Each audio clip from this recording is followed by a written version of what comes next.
Start winning at the races with Daily Racing Form's new Mobile Pass performances, featuring exclusive buyer speed figures and expert analysis and selections. Go to drf.com/best and get the power of DRF in the palm of your hand. Dan Illman, Mike Beard taking a look at the feature race at Churchill Downs on Thursday. Let's throw up the field for the Grade 3 Pocahontas Stakes. 2-year-old fillies going a one-turn mile. It's a big field, but all eyes on the matchup between the 6 Crazy Beautiful, the 10 Inject. 2 very impressive winners at Ellis Park. Inject got the fig. She's stretching out. Blissful Change overcame a world of trouble, Mike. They're both stakes quality fillies, no doubt about it.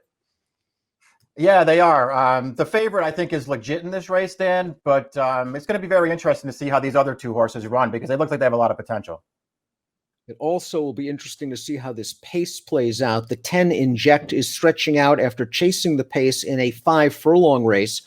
She is expected to make the lead in here with the 12 Mania, the 11 Girl Daddy, also stretch out sprinters in close attendance. Timeform US believes this pace will be fast. That won't bother Crazy Beautiful. I'm not sure Crazy Beautiful is going to be last, Mike, as where Timeform US has her, but she has shown that she can pass horses, and it won't bother her at all being in behind them. I agree with you. She doesn't have to be completely outrun in this race, even if the pace is fast. But obviously, if they do go in front of her, it probably helps her more than it helps anybody else. The number 1 Fabricate goes out for trainer Ian Wilkes. She was 3rd behind Crazy Beautiful last time out. She was a debut winner for Ian Wilkes. Doesn't happen that often. And then she ran okay last time out. She'll probably have to improve, but this fast pace could work to her advantage. It could. She ran fine first time out. She got a great trip in that race, and I thought took advantage a little bit. She didn't run poorly in the debutante last time, though. I mean, she was no match for Crazy Beautiful, but she was very game to get up for 3rd. Scott's Choice, the number 2, daughter of First Samurai, out of a multiple stakes winning Sprint Dam. They tested her last time out in the Sorrento at Del Mar. She faced a pretty nice 2-year-old filly out there in My Girl Red. She just didn't make much of an impact. And from a buyer speed figure standpoint, has to take a big step forward. Yeah, I mean, basically, she's run 4 times with 1 win. She ran pretty well in the 1 victory and hasn't really done that much in the other 3 starts. And now she's got to stretch all the way out against better horses. Let's watch Larry Jones's debut winner, the number 3 American Grace. She's taking over the lead right now. A little bit green in upper stretch, but once she straightens things out, she goes on to win. She's a daughter of American Pharaoh out of a multiple stakes winning Holy Bull mare. And I thought she showed a little bit of promise in this race, Mike. And Larry Jones, a very sharp trainer. American Grace can improve. She might have to face a faster pace scenario than what she saw first out. That's very true. I thought she ran well in her debut, though. Kept up close in that race. I'll give her extra credit for winning at 7 furlongs, despite being a little bit green in the stretch. There's plenty to like about this filly. Dream Quest, the number 4, second time out, 1 out a mile at Ellis Park. Let's watch that race right now. She's from the first crop of Kentucky Derby winner Nyquist. The dam was a 2-year-old stakes winning sprinter, and I like the way Dreamquist put this field to bed in the last 1/8 of a mile. She stays on to win this race. It was only a 56 buyer speed figure. I would not be surprised if she takes a step forward. She's still a little bit green, as you see late. I thought she ran pretty well in this race, too, mostly because she got bumped at the start and then, got into a little bit of traffic, but she was just very handy overcoming all that stuff and then getting the position that she wanted. And then she just took that race over and won very easily. I know it wasn't a fast race, but I thought she ran well in there. Ava's Grace, the number 5, was a debut winner coming from off the pace at Ellis Park, and then she was really put to the test. In the Grade 2 Adirondack at Saratoga, she showed good speed that day, and she ran an okay 3rd behind Thoughtfully, who's a very talented 2-year-old filly. I think they'll revert to the stalking tactics that worked so well first time out. She still has to prove she's of this quality. She does. She's got a lot to prove in here, but she will be a price if you like her. She stretches out. I guess my main issue with her, Dan, is that Adirondack, I know Thoughtfully could be a pretty good horse. I'm not sure how good a race that was. Crazy Beautiful beat 3 of these in the debutante. She didn't break very well. We pick up the field right now. She's in behind horses in the white silk. She tried to gout. She took a bump. She's now splitting horses. She now angles back to the inside, and it's no sweat. The way Rafael Bejarano rode her on the turn with such confidence, like he knew that she would handle being in behind horses, no problem, that he knew if he could get out, she'd just do this. It makes me think that he knew she was a talented horse. The bettors knew. She's a perfect 2 for 2, has been the favorite both times.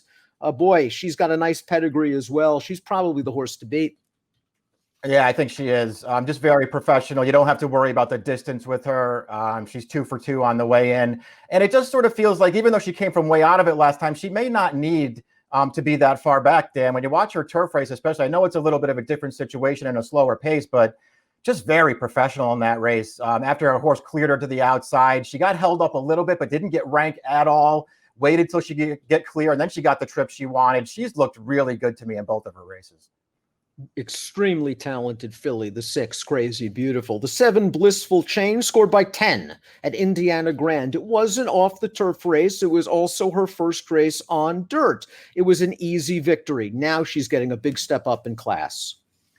She is. She had a bit of a trip in her debut sprinting on turf. And after that, I just don't know how to really evaluate that last race, Dan. She got a great trip in there. She looked actually good winning. I just don't know what she was beating. The horse that was second to her, who was the favorite, was also a first-time starter. So, who knows how good that horse is going to turn out to be. But she certainly didn't make any mistakes last time, this horse. Extrema, the number 8, won her career debut at Golden Gate Field. She's by First Crop Stallion Exaggerator. She ran in the debutante. She got bumped around in that race, but still Crazy Beautiful ran better than she did. Yeah, a lot better than her. And this filly didn't run poorly at all. She was the one who was bumping Crazy Beautiful as she tried to get out into the clear, and she forced Bejarano to go to the inside. It could have worked to Extrema's advantage, but as it turns out, Crazy Beautiful was just too much horse for them.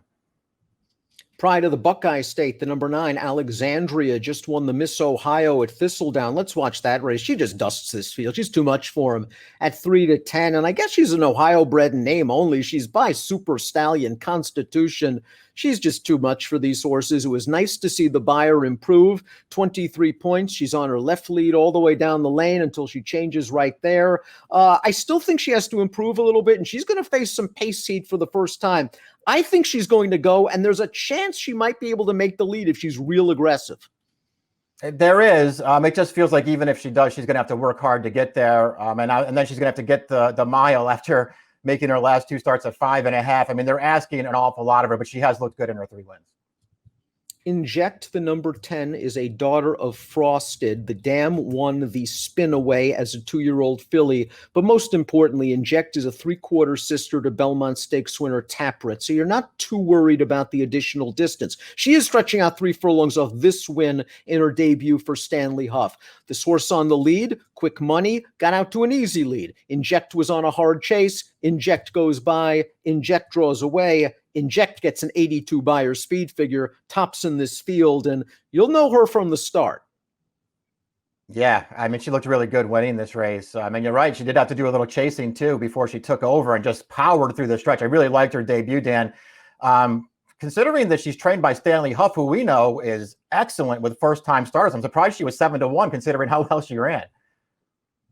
Here's the 11, Girl Daddy. Maybe a sleeper in here. A great daughter of Uncle Mo that sold for $500,000 out of a stakes-winning unbridled song mare. She looked good in her debut at Ellis Park. Let's watch that one on July the 24th, where she sat just off the pace, and she's taking over right now under a very confident Joe Talamo, who keeps her to her business. There's not a lot of closing going on, but I like the way Girl Daddy gets away from this field in the final 16th of a mile.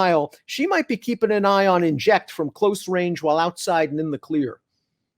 I like this filly a lot. I really liked that debut. Not only the part that we just saw where she won very convincingly, I thought, but you go back and watch the full replay. She did not break in that race. She was last away from the gate, and she just cruised into contention on her own. Talamo did not have to ask her to do it. She buried that field in the stretch. This filly looks pretty good to me. Mania completes the field. She was second in the debutante, earning a stakes placing as a maiden. Blinkers go back on, but she certainly didn't have the trouble that Crazy Beautiful had in that race. It was no match for her still. Yeah, that's true. I mean, she didn't run poorly in there at all, but this is an even a tougher spot, and there's more pace in this race as well.